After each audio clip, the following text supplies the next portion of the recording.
Bonjour à tous, bienvenue ou re-bienvenue sur ma chaîne La Bibliothèque d'Emilia.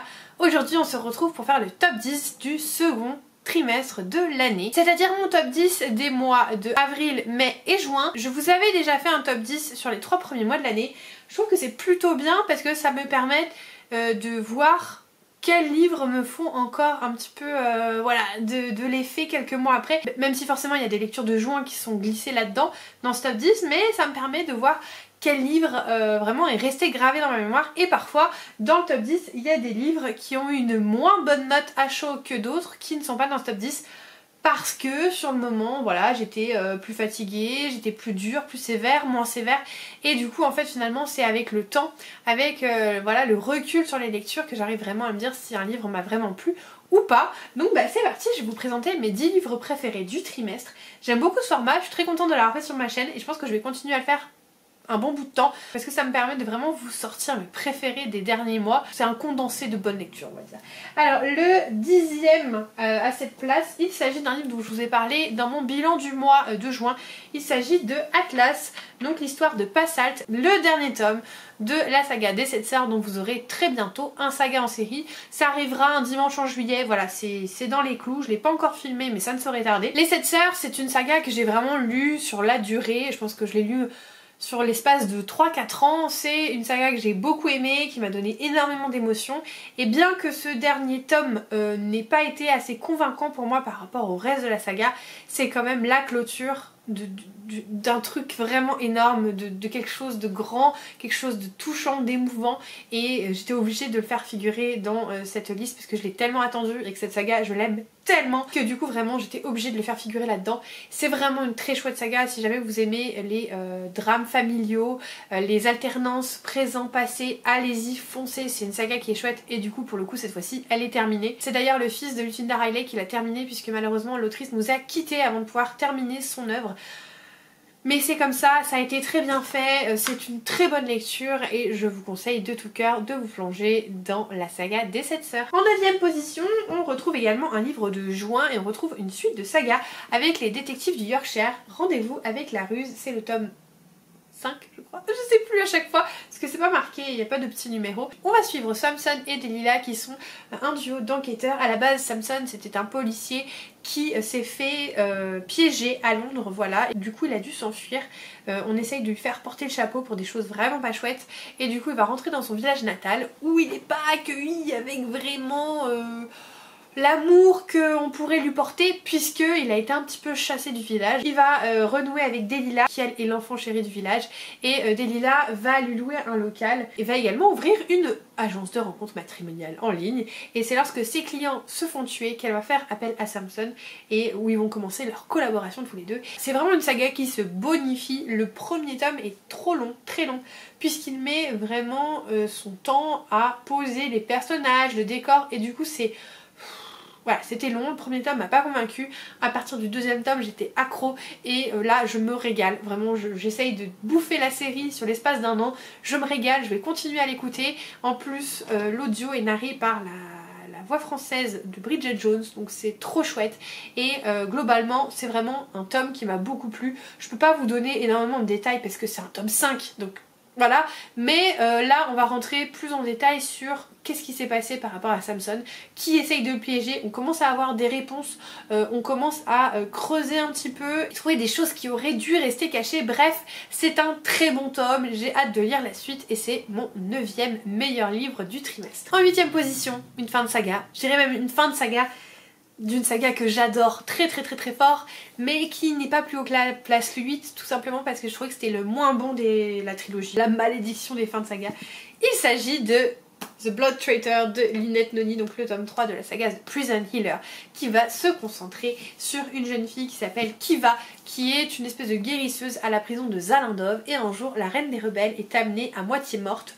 Voilà, elle est dans un sale état et en fait là-bas on va dire les procès dans cette prison se font sous forme d'épreuves, sauf qu'elle n'est pas en état de participer à cette épreuve. Alors Kiva décide de passer les épreuves à sa place avec le deal, en gros c'est que si elle gagne, les deux sont libres. Voilà, parce qu'il faut quand même qu'elle ait quelque chose à gagner dans cette histoire. Évidemment ça va beaucoup plus loin que ça, mais c'était une saga que j'ai adorée. Même si le troisième tome était bien en dessous des deux autres, c'était tellement chouette, c'est du young adulte de qualité. Même s'il y a des tropes qui sont vus et revus, ils sont faits à la perfection. Je me suis éclatée, il y a des révélations, il y a des retournements de situation, c'est rythmé, il y a des personnages qui sont attachants, il y a de l'action, c'est trop bien. C'est vraiment une saga young adulte que je vous conseille. Pourtant le young adulte, vous le savez, je m'en détache de plus en plus, mais cette saga elle est vraiment cœur chouchou. Donc bah voilà, j'étais très contente de terminer cette saga. Un peu déçue que cette fin ait été un petit peu en deçà des autres, mais cette saga elle est tellement géniale que c'est pas grave, et j'ai hâte de lire les prochains travaux de cette autrice puisque j'ai lu qu'elle était en train de travailler sur une nouvelle saga. Très hâte d'en apprendre plus. C'était donc ma 8ème place. En 7ème position, un livre très court mais percutant qui s'appelle Méduse, écrit par Jessie Burton. C'est publié chez Gallimard Jeunesse et ça réinvente complètement, alors complètement, le mythe de Méduse sur une version plus féministe, sur une version avec beaucoup de sororité, avec beaucoup de réflexion sur la place de la femme. C'était excellent. Voilà, alors oui, n'en déplaise aux puristes, même si bon, moi je suis aussi une puriste de la mythologie et ça me dérange pas quand les mythes sont twistés, parce que rappelons quand même que les mythes de base sont pas hyper glorieux pour les femmes, hein, donc c'est pas plus mal qu'on les réinvente un petit peu. Il y a eu des commentaires horribles sur ce livre, comme de personnes vraiment tout aussi horribles, comme quoi ah, les femmes, gna gna gna gna gna. Ça m'a fait sortir de mes gonds, mais en tout cas là on essaye de réinventer ce qui pourrait arriver à cette femme qui en plus dans la mythologie c'est une femme qui a subi, qui est une victime. Et ensuite en 6ème position, un livre qui n'est pas encore traduit en français, mais qui je pense sera traduit puisque l'autrice a déjà écrit une saga qui a été traduite. Il s'agit de Kristen Cicciarelli qui a écrit la saga Iscari et qui revient avec une nouvelle saga qui s'appelle The Crimson Moth, qui va parler d'une jeune fille qui s'appelle Rune, qui est une sorcière mais qui le cache et qui en gros la nuit va être une espèce de vigilante comme il l'appelle, donc une espèce de super-héros masqué qui va sauver les sorcières, on va dire. Enfin, super-héros c'est pas le terme parce que on est quand même dans une espèce de fantaisie un peu médiévale, mais vous voyez ce que je veux dire. Et du coup la nuit elle va sauver les sorcières et le jour elle va se faire passer pour quelqu'un de la noblesse, voilà, qui sort dans le monde, qui est vu, qui voilà, qui fait partie des proches de la cour royale, alors qu'en fait elle les déteste secrètement, vous avez compris. Les sorcières qui sont passées pour des femmes horribles, en fait elles n'ont rien fait. Et bah, évidemment il y a aussi d'autres sorcières qui sont pas très gentilles, mais il y a beaucoup voilà, cette opposition où on a vraiment des côtés, des gentils et des méchants de tous les côtés. On n'a pas un côté qui est plus que l'autre, qui est mieux. On a des personnages qui sont à la fois bons et parfois un peu moins bons. Voilà, on n'a pas un truc très clair, c'est pas noir ou blanc, c'est vraiment assez trouble. Et en même temps, évidemment, il y a des méchants, il y a des gentils, mais c'est pas un camp contre l'autre, il y a vraiment des gentils et des méchants partout. Ça dépend les personnes et pas le fait que ce soit des sorcières ou des humains ou voilà, et que sais-je. Mais en tout cas, c'était hyper chouette, c'est de la romantasy mais très bien faite, avec pareil des tropes qu'on a vues et revues mais qui sont extrêmement bien faites, ce qui fait qu'en fait sur le moment on se rend même pas compte que c'est des tropes vues et revues, parce que bah on les lit, on est content de les lire et c'est après en y repensant qu'on se dit ah mais ça c'était quand même assez cliché, mais en fait c'est tellement bien fait que ça devient pas cliché. Et c'était vraiment une excellente lecture et j'ai hâte que ce soit traduit parce que vraiment c'était hyper chouette. J'ai passé un très bon moment. Ça confirme le fait que j'aime beaucoup Kristen Cicciarelli. Et voilà, c'est une duologie, j'ai hâte d'avoir la suite parce que bah évidemment il y a un gros cliffhanger à la fin de ce tome, mais je pense que ça va être une très bonne duologie et je suis très contente d'avoir découvert cette nouvelle œuvre de cette autrice. En 5ème position, une fin de saga, de ma saga chouchou, vous le savez, je vous en parle très souvent.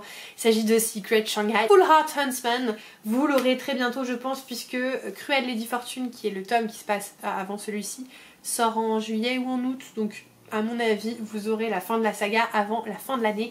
C'est une saga que j'aime vraiment de tout mon cœur, ne vous arrêtez pas à ses plaisirs violents et ses fins violentes, allez plus loin, c'est vraiment une saga qui comporte 4 tomes plus un recueil de nouvelles, c'est à lire en entier, c'est hyper important. On le vend comme plusieurs duologies, enfin certains le vendent comme plusieurs duologies mais je suis pas du tout d'accord.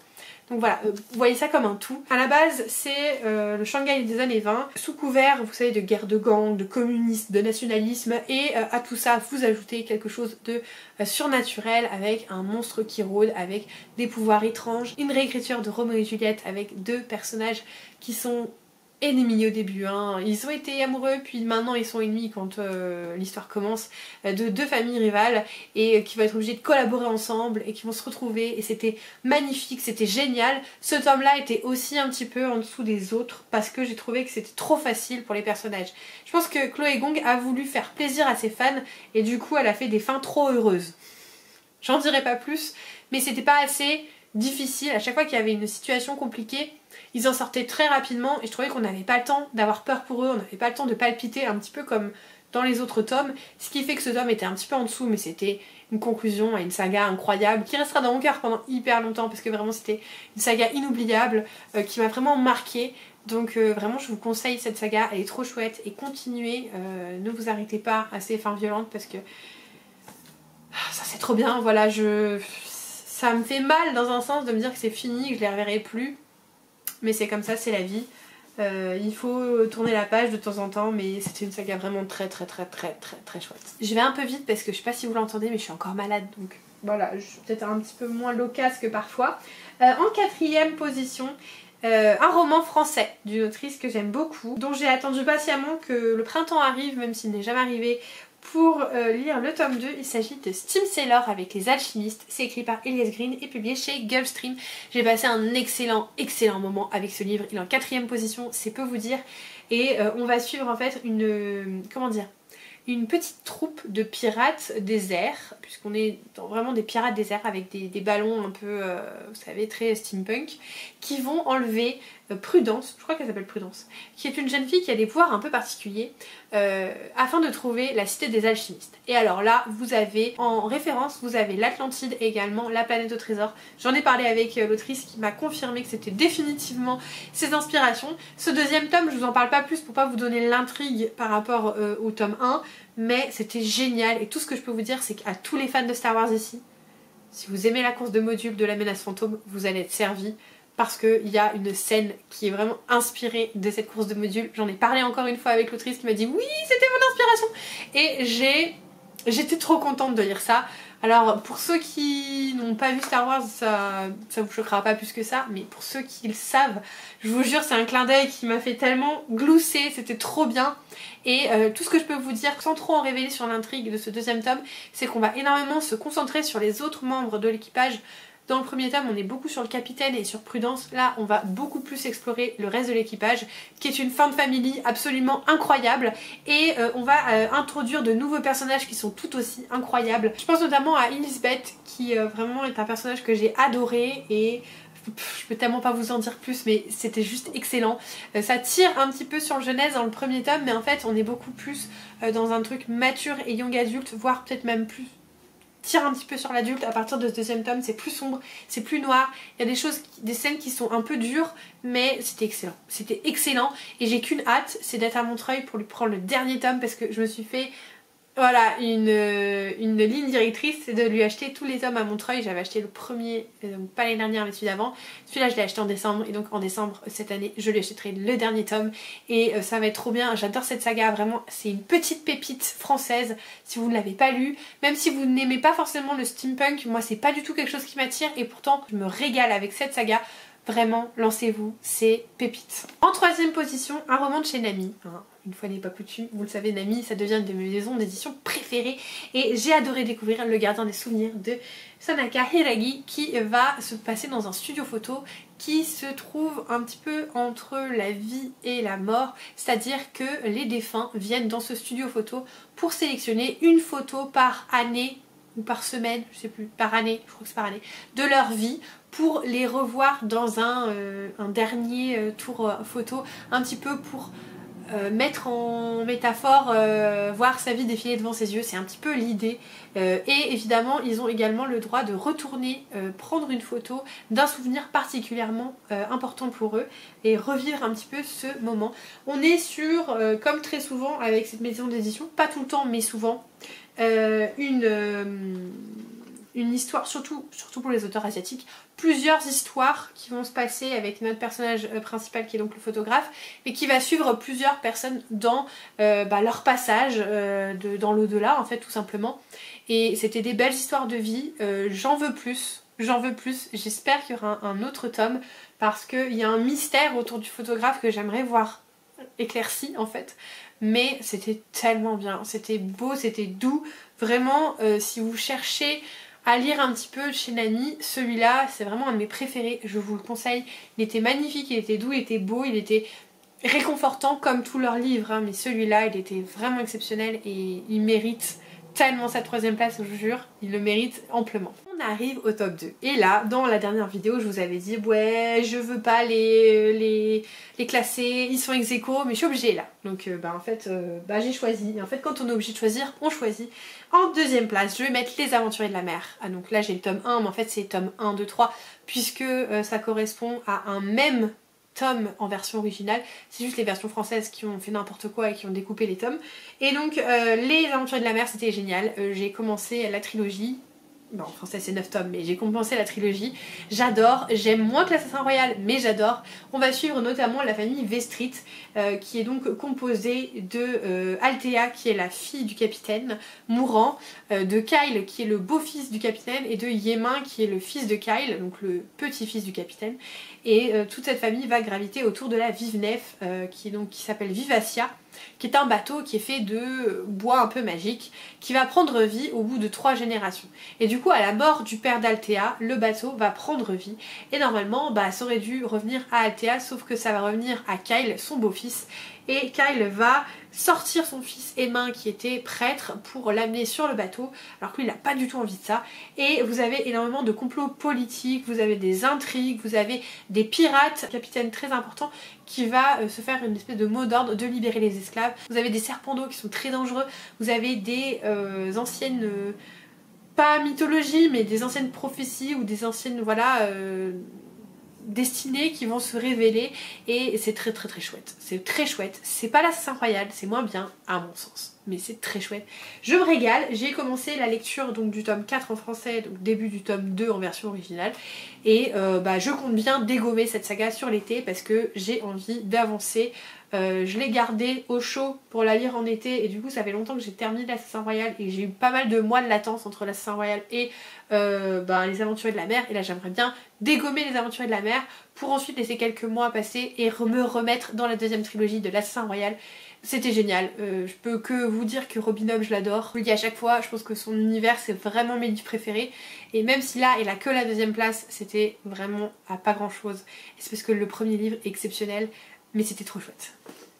Et donc la première place va à, si vous avez regardé la vidéo du bilan de juin vous le saurez, Rendez-vous sur l'île de l'horloge de Meg Shaffer. C'est vraiment mon livre préféré de ce 2e trimestre, je l'ai adoré. C'est encore une publication d'Ami. Voilà, que vous dire à part que j'adore les éditions d'Ami. On va suivre Lucie qui est une jeune femme qui est une espèce d'assistante en école et qui va prendre sous son aile le jeune Christopher qui est un petit garçon qui est ballotté de famille d'accueil en famille d'accueil. Et elle aimerait bien l'adopter sauf que ses finances, sa situation financière, personnelle et compagnie ne lui permettent pas de l'adopter. Du moins elle voudrait mais les assistantes sociales ne veulent pas. Et un jour elle va être invitée à se rendre sur l'île de l'horloge pour participer à une chasse au trésor qui est organisée par Jack Matterson qui est un auteur à succès qui a fait toute une saga de 50 livres je crois sur l'île de l'horloge, un petit peu quand elle était petite, du coup elle a grandi avec ses livres qu'elle partage avec Christopher maintenant et en fait quand elle va arriver sur place elle va se rendre compte que toutes les personnes qui ont été conviées à cette chasse au trésor sont des enfants qui ont déjà eu un contact avec Jack Matterson. Elle-même quand elle était petite un jour elle s'est enfuie pour se rendre sur l'île de l'horloge et en fait discuter avec lui et c'est lui qui l'a remis dans le bon chemin on va dire et elle va se rendre compte que les autres personnes ont vécu des situations un peu similaires et qu'elles ont toutes quelque chose qui va pas dans leur vie et que en fait il essaye de leur redonner un but à leur vie, sachant que au bout de cette chasse au trésor comme grand prix il y a le prochain manuscrit qui a jamais été publié le dernier même, parce qu'ils comptent pas en écrire d'autres, et donc bah, que potentiellement soit ils le garderont que pour eux, soit ils le vendront mais à un prix exceptionnel. Bref, c'est un très beau cadeau, et au-delà de ça, c'était une très belle histoire, très douce, avec beaucoup de bons sentiments, beaucoup de personnages hauts en couleur, de personnages réconfortants, de relations entre les personnages qui sont très belles, très poétiques, entre Lucy et Christopher, entre Lucy et un personnage dont je peux pas vous parler, qui fait partie de l'île en fait, entre Lucy et l'auteur, entre Lucy et les différentes personnes, et juste c'était un livre magnifique. C'était un livre magnifique, j'ai pas pleuré, mais c'était tellement doux et cosy et réconfortant, et c'était tellement un moment particulier. C'était un moment particulier de lecture que voilà, je peux que le mettre en première position. Vraiment, j'ai un attachement pour ce livre qui est énorme, et j'ai passé un moment phénoménal. Voilà, donc bah, je vous conseille de guetter la sortie poche, parce que je comprends que les Nami, bien que celui-là est quand même plus fourni, hein, il y a plus de pages et tout, mais je comprends que les Nami c'est un coup. Mais guettez la sortie poche, parce que celui-là était vraiment très chouette, et il fait un bien fou au moral. Je vous ai présenté ce top 10 de ce deuxième trimestre. N'hésitez pas à me dire s'il y en a un qui vous tente, ou tout simplement quelle est votre meilleure lecture des mois de avril, mai et juin, quel est vraiment votre dernier coup de cœur. Merci évidemment de tout votre soutien. Ceci est l'une des dernières vidéos face cam de l'été, puisque après je vais faire un ou deux sagas en série et peut-être un bilan du mois de juillet, mais sinon je vais faire de moins en moins de vidéos face cam. On va vraiment passer sur un format vlog et saga en série pour compenser les dimanches, parce que bah c'est des petites vidéos donc ça me demande pas beaucoup de temps. Je vous l'avais dit dans mes dernières vidéos, j'ai besoin de lever le pied, et donc bah, j'ai filmé ces vidéos un petit peu à la suite pour m'octroyer un petit peu de temps pour moi cet été, pour retrouver des rythmes plus chill, plus vacances. J'ai vraiment besoin de ça, même si c'est du plaisir de tourner, ça reste quand même du travail que je fais bien volontiers et avec beaucoup de passion, mais quand même. Donc ben, là je vais passer à des moments plus chill. Donc voilà, là vous aurez principalement du vlog et des toutes petites vidéos pour le reste de l'été. Je vous souhaite évidemment un très bon été et de belles vacances, puisque je pense qu'il y en a qui vont commencer à partir en vacances à partir de maintenant. Donc bah j'espère que vous ferez de très belles lectures. N'hésitez pas à passer par ici quand l'envie vous en prend. Je vous remercie donc de votre soutien. Évidemment, si vous n'êtes pas encore abonné, n'hésitez pas à le faire, mettre un petit commentaire et un pouce en l'air. Et comme d'habitude, en attendant la prochaine vidéo, je vous souhaite de merveilleuses lectures et je vous fais des bisous.